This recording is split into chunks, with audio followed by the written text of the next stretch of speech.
is used when a resident is needed to be checked on either every 15 or 30 minutes to make sure they are safe and okay. When charting this, and in this category, you should probably chart it at least every hour or sooner.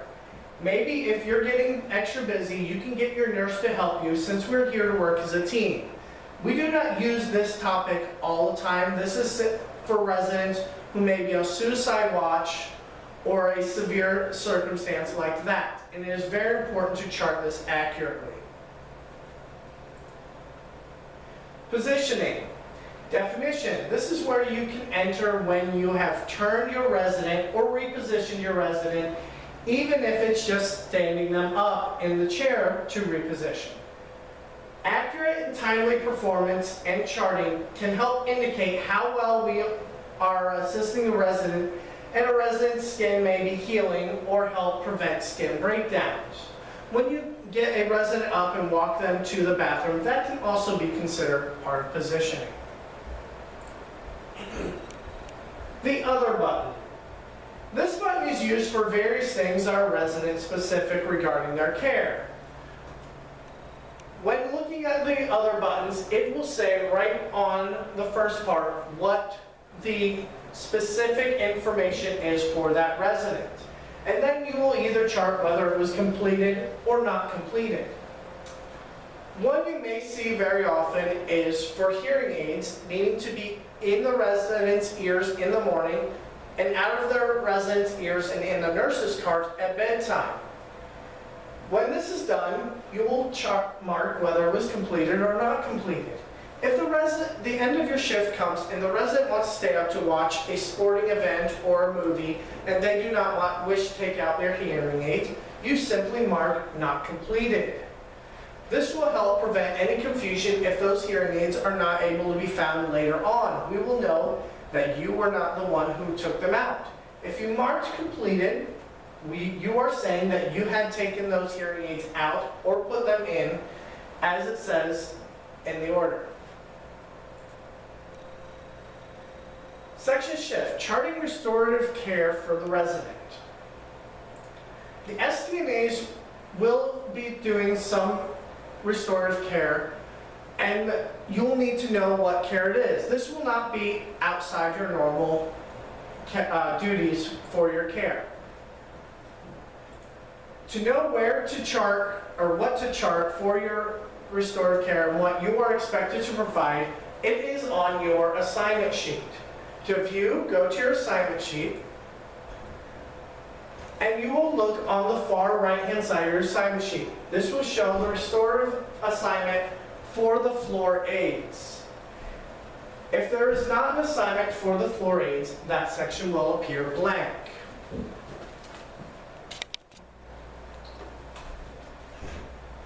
When charting the restorative care, you will go to your charting section of the screen. Select the resident's name, and then tap the button that says Restorative. This will open up the restorative charting screen. Now, every restorative program will be turned tan if the resident has one ordered, and it will be purple if they do not.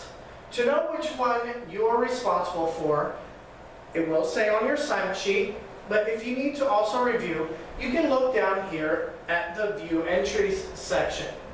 To get a better view, you can tap the button that says Full. This will expand the View Entries section to the full size of the screen.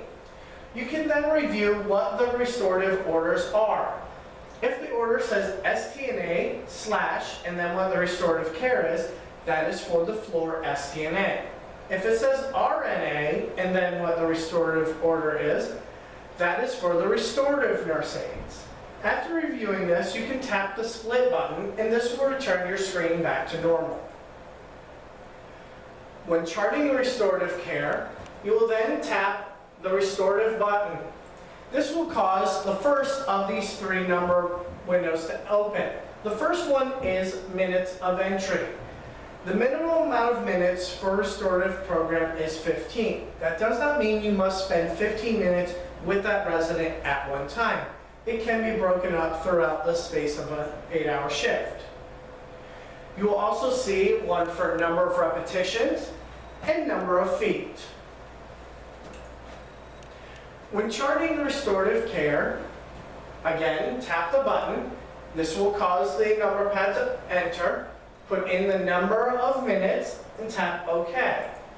You'll then receive your second number pad for either number of repetitions or number of feet.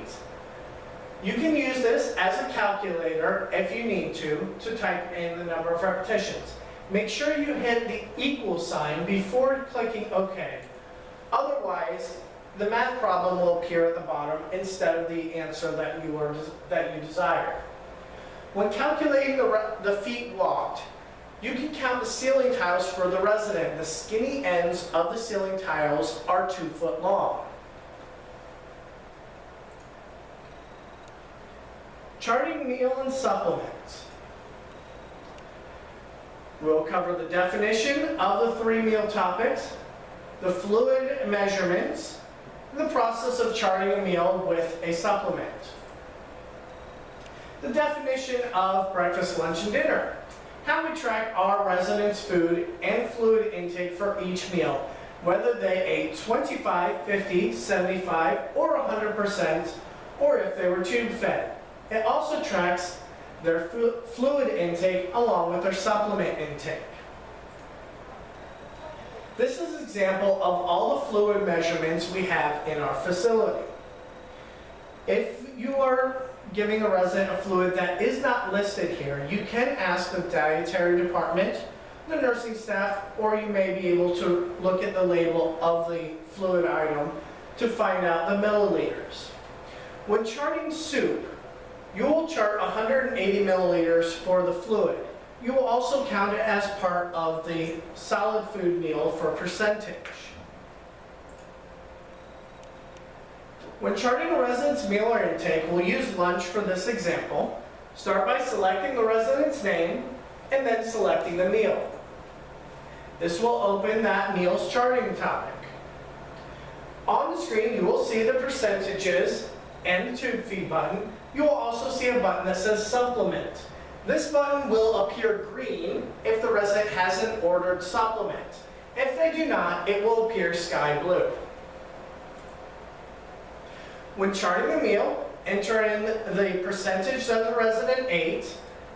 A number pad will open to enter in their total fluid intake for that meal. This means the juice or milk the resident took in and what they drank of the supplement. Add all the totals together and enter in the total onto the number pad. If you need to, the number pad is a calculator and you can do the math on the number pad. The total milliliters will then display in the View Edit Entry section. You will then enter in the supplement for that resident. So you'll tap that supplement button and it will bring you to the list of supplement options. The supplement that is ordered will also turn green. If you provided a supplement because the resident did not eat very well, you will then also go to supplements to chart that supplement as well. When entering the supplement, you will tap the supplement's name and enter in on the number pad the milliliters that the resident drank of that supplement. If the supplement was Ensure Pudding or Magic Cup, you will enter the percentage that they ate in the dialog box. These will then appear on the View Edit Entry section under where it says, it'll say the supplement's name, milliliters, or percentage for that item, and then you can click the Save button and move to the next resident to chart their food. Hydration cart and HS snack. The hydration cart and HS snack buttons are found on the PM shift charting screen. The hydration cart button will stay purple and can be charted in. The HS snack button will turn green if the resident has an HS snack ordered. For hydration cart charting, after passing the snacks or drinks from the hydration cart, you will need to enter the information into ECS. To do this, you will simply start from the PM charting screen, select the resident's name, and tap the button that says Hydration Cart. This will open the hydration cart charting entry screen. When charting the hydration cart information, tap the buttons that apply to what was given. If a resident was given a snack or a drink, you will simply tap snack given, drink given. If the resident refused, was out of the room, or sleeping, you will tap the appropriate buttons. There is, in fact, a sleeping button just past out of room. After you have entered in the correct information for what was given, you will tap the Save button. Because the hydration cart is simply a courtesy and is not easily tracked, we do not put in percentages or milliliters of the fluid or food drank. And in most cases, our residents do not even eat, finish, or even drink the fluids. They simply accept them. The HS snack. When charting on a resident, if that resident has an HS snack ordered, the HS snack will appear green, indicating that the information is required to be charted on. To enter the HS snack, click the button and you will go to the HS snack entry screen. When entering the HS snack, chart it accurately what the resident actually consumed that night. First, tap the percentage that applies to how much of the resident ate, which is part of, this will chart the percentage and open up the calculator window. Then enter in the total milliliters the resident drank. This information is extremely important when working with our diabetics whose blood sugar can drop dangerously low at night if not monitored. Finally, once the snack information has been entered, tap the Save button to exit the charting. The HS snack button will also actually appear on the third shift charting screen. We do have some residents who do not wish to eat their snack until around midnight or later. This is fine.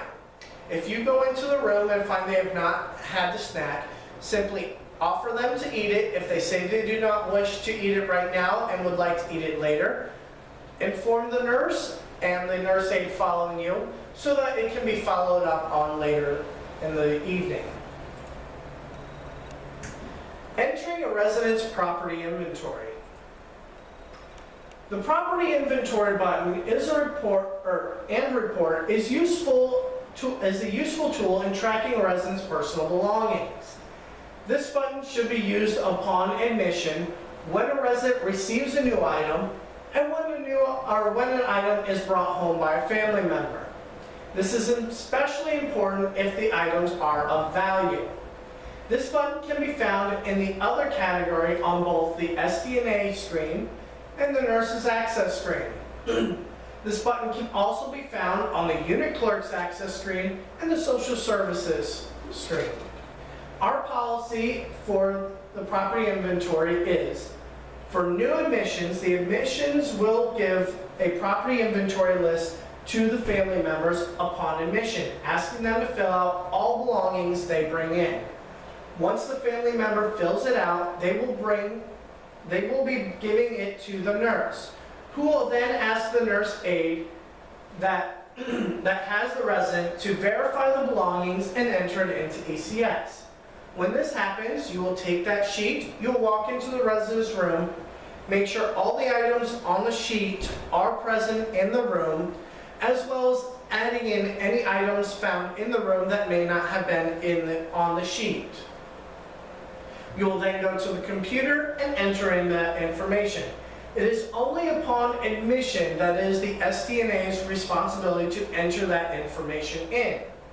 For items brought in after admission, since family members bring in items to give to, and giving it to whoever they see first, usually, we made it possible for nursing staff, unit clerks, social services, or nurse supervisors to enter in the new items in this way. If it is handed to you, you can enter it. So if a family member comes in, brings in a new item, informs you, or hands it to you to bring to the resident, you'll need to enter it into the property inventory. For items taken home can also be entered in ECS by any nursing staff, unit clerk, social services. So if you are informed by a family member that they are taking an item home, please be sure to go into ECS and document it. When doing any of these items, whether it's on admission, after admission, or an item being taken home, you'll select the resident's name and then you will hit the property inventory button. This will open up the property inventory charting screen. When on the screen, select whether the items were brought in on admission, after admission, or taken home. Always select one of these three first. You will then be brought to the first category. The first category topic is clothing and footwear. Select the button with the name of the clothing item and a small dialog box will appear. Enter in the quantity and description of the clothing into the dialog box, then click OK. Repeat this process for each type of clothing. Then click the next category button. When entering in the description, all you must do is enter in such as 5 t-shirts or 4 spring dresses. You do not need to get into full description saying a sweater with ducks and Easter eggs on it and a pattern of grass and flowers. You simply need to indicate the type and quantity. When next category, the second topic is accessories. If a resident arrives with glasses, this is where you would enter them. To enter the items, you select the item type, and in the dialog box, enter in the quantity or descriptions. Here again, if a few pairs of glasses were brought in, you could tap glasses and enter in, say, 3 brown-rimmed glasses, or 2 reading glasses. Then click OK on the dialog box and continue process for each button. Then click the button that says Next Category. Repeat this process for each category of items that the resident has brought in. After each category has been entered, you'll simply come to the Save button and you will be finished. Now, if an item was brought home by a family member, please, after selecting the type of item under that category, enter in also the family member's name, if possible, to indicate who brought the item home. Thank you.